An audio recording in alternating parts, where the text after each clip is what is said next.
নাসিরউদ্দিন পাটোয়ারির বক্তব্যকে কেন্দ্র করে ছাত্র দলের এই ধরনের ঘটনা ঘটানো ঠিক হয়েছে কিনা আপনার কাছে শুনতে।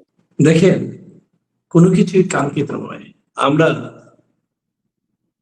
2024-এর 5ই আগস্ট যে উদ্দেশ্য নিয়ে এই যে জুলাই অভ্যুত্থান ঘটেছিল,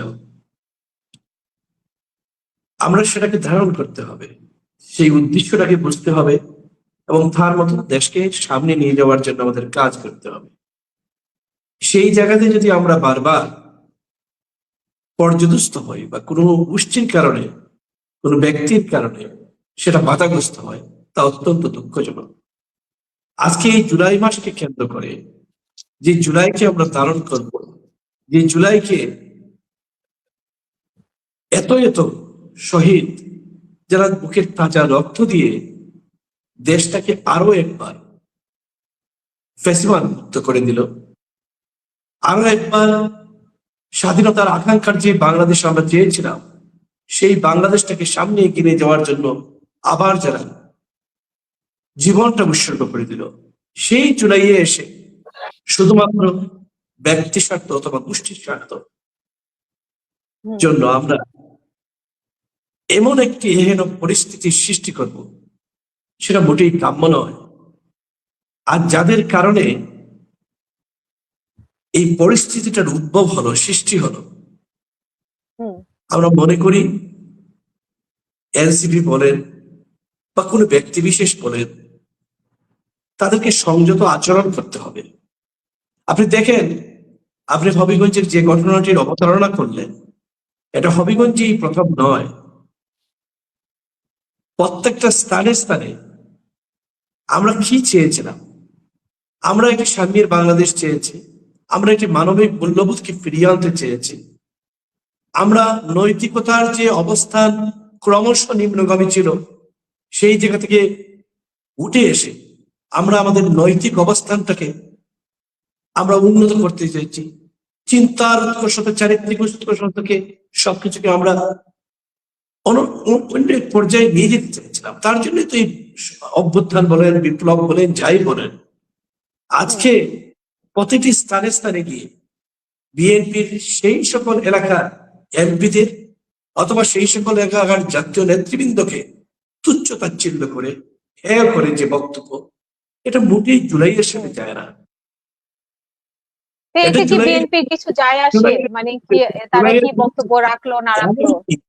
প্রতিটা ক্ষেত্রে দেশের প্রধানমন্ত্রী কাজ করে যাচ্ছেন, মানুষের যে আমাদের যে বাক স্বাধীনতা, সেটা যদি হরণ না হয়, বাক স্বাধীনতা, আপনার যাতে কথা বলার যে স্বাধীনতা, সেই স্বাধীনতা যদি অক্ষুণ্ণ থাকে, তার জন্য প্রতিনিয়ত কাজ করছেন, তাকে তুচ্ছ তাচ্ছিল্য করে, তাকে গালিগালাজ করা। আপনি কক্সবাজার যাবেন, কক্সবাজারে গিয়ে দেশের স্বরাষ্ট্রমন্ত্রীর বিরুদ্ধে চাঁদাবাজ বলবেন, মাদক ব্যবসায়ী বলবেন, এহেন কোনো বাজে কথাবার্তা নাই যেটা বলেন নাই আপনি। আপনি প্রত্যেকটা এলাকায় এলাকায় গিয়ে আপনি তার বিরুদ্ধে, আপনি বিএনপির যিনি এই ফ্যাসিবাদ বিরোধী আন্দোলনে দীর্ঘ সময় নেতৃত্ব দিয়েছেন দেশে থেকে, সেই মির্জা ফখরুল ইসলাম আলমগীরের বিরুদ্ধে আপনি সেদিনই বললেন খুব তির্যক ভাষায় তার নাকি মন্ত্রিত্ব করার মতো কোনো অবস্থা নেই, নৈতিক কোনো সরকারি বিভিন্ন ধরনের কথা। আপনি দেশের প্রধানমন্ত্রীর বিরুদ্ধে প্রতিনিয়ত বিষাদাকার চালাচ্ছেন, এটা জুলাইয়ের আন্দোলনের সাথে মোটেই যায় না।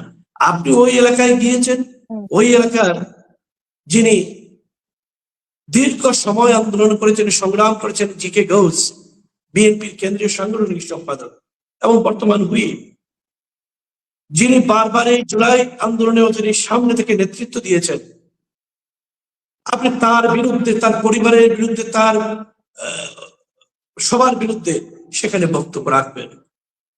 সাধারণ জনগণ যে জি.কে. ঘোষকে সেখানে জেলে অন্তরীণ থাকা অবস্থায় এই অঞ্চলের মানুষ ভোট দিয়ে জয়যুক্ত করেছে, তার বিরুদ্ধে কথা বললে শুধু যে বিএনপি নয়, সেটা হলো মানুষ খেপে যেতে পারে।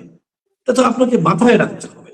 শুধুমাত্র বিএনপি বা ছাত্রদল, আমরা তো ছাত্রদল, বিএনপি, যুবদল, স্বেচ্ছাসেবক দল থেকে শুরু করে বিএনপি পরিবারের সবাইকে আমরা বলেছি এই ধরনের কোনো ধরনের কোনো কাজে যাতে লিপ্ত না হয়, এই ধরনের কোনো ট্র্যাপে যাতে কেউ পা না দেয়, কিন্তু আপনি ট্র্যাপটা তো বিছাচ্ছেন।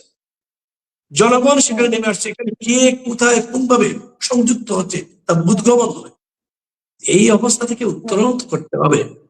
আমরা দেখেন, আপনি পুলিশের কথা বললেন, যে পুলিশ ফ্যাসিস্ট রেজিমে ছিল, আপনি কি সেই পুলিশের সিটি ফুটে এখন দেখেছেন?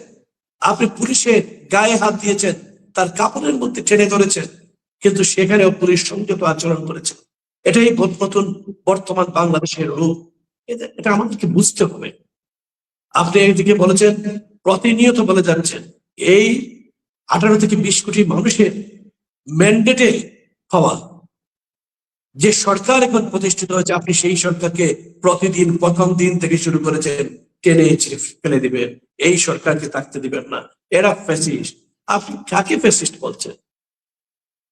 যেই শক্তিটা, যেই দলটা বিগত 17 বছরে ফ্যাসিজম বিরোধী আন্দোলন করল, তাকে আপনি ফ্যাসিস্ট বলছেন? আপনি হবিগঞ্জে গিয়ে রিঙ্গনের বিরুদ্ধে আপনি মামলা করেছেন। কোন রিঙ্গনের বিরুদ্ধে মামলা করলেন? যে রিঙ্গন জুলাই অভ্যুত্থানে নেতৃত্ব দিয়েছে সামনে থেকে, যে রিঙ্গনের সারা শরীর বুক ঝাঁঝরা, যে রিঙ্গনের চুপ থাকার কথা না, কি অবস্থা ছিল, সেই রিঙ্গনের বিরুদ্ধে, ফ্যাসিবাদের বিরুদ্ধে যে আন্দোলন করলো, জুলাইয়ের সম্মুখ সারির যোদ্ধা যে রিঙ্গন, আপনি জুলাইয়ের নাম বিক্রি করে সেই রিঙ্গনের বিরুদ্ধে মামলা করলেন।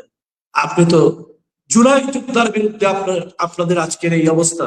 আপনারা জুলাই যোদ্ধা নাম আন্দোলন করে একটি শক্তি জুড়ে দেন। আমরা এটা চাই না। আমরা এই তীর্যগত ভাষায়, এই অশ্রাব্য কুশ্রাব্য ভাষায় বাংলাদেশটাকে আর সামনের দিকে এগিয়ে নিয়ে যেতে চাই না। আমরা বাংলাদেশটাকে এগিয়ে নিয়ে যেতে চাই একটি সুন্দর সাবলীল পরিবেশে। সবাই কথা বলার স্বাধীনতা থাকবে, আপনি আপনার মত প্রকাশের স্বাধীনতা থাকবে, আপনি মত প্রকাশ করবেন, সেটা সুন্দরভাবে করেন।